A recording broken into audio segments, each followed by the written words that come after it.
जूनागढ़ में परम पूज्य त्रिलोकनाथ जी बापू की 33वीं पुण्यतिथि मनाने का आयोजन हुआ। ये खबर जूनागढ़ की है, जहां पर भवनाथ गोरक्षनाथ आश्रम मौजूद है। इस आश्रम पर परम पूज्य त्रिलोकनाथ जी बापू की 33वीं पुण्यतिथि मनाने का आयोजन हुआ था।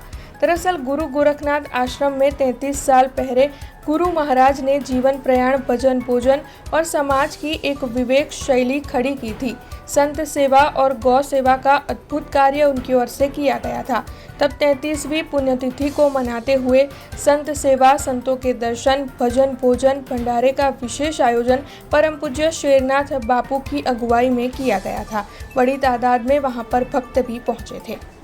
વિશે જેટલું બોલીએ એટલું ઓછું છે, પણ ગુરુ મહારાજે એવું કીધું હતું હર હંમેશને માટે કે ભજન કરજો, અને બીજું એને એવું કીધું હતું જગતમાં આ સંસાર સાર ને અસારથી ભરેલો છે, પરંતુ જ્યારે સમાજના ભલા માટે યોગ્ય નિર્ણય લેવો હોય તો ચોક્કસપણે આપણે સૌના હિતમાં સારું કામ કરતું રહેવું, જીવનમાં ક્યારેય આળસ ન રાખવી, ક્યારેય કોઈની સાથે મિથ્યા અભિમાનમાં પડવું નહીં, અહંકાર રાખવો નહીં, સેવાની પ્રવૃત્તિ સાથે હિન્દુ સમાજ અને હિન્દુ સંસ્કૃતિને જાગરણ કરવા માટે સારા લોકોના સંગમાં રહેવું, અને બીજું કાયમને માટે એમનું એવું કહેવાનું હતું કે શાસ્ત્રોનું યથાયોગ્ય પઠન કરવું, કોઈ પણ કુમાર્ગે જવું નહીં, આવી વિવિધલક્ષી સમાજના ભલા માટે ધર્મના કાર્યમાં सहभागी बनवानी एमनो कायम माटे उद्देश्य હતો।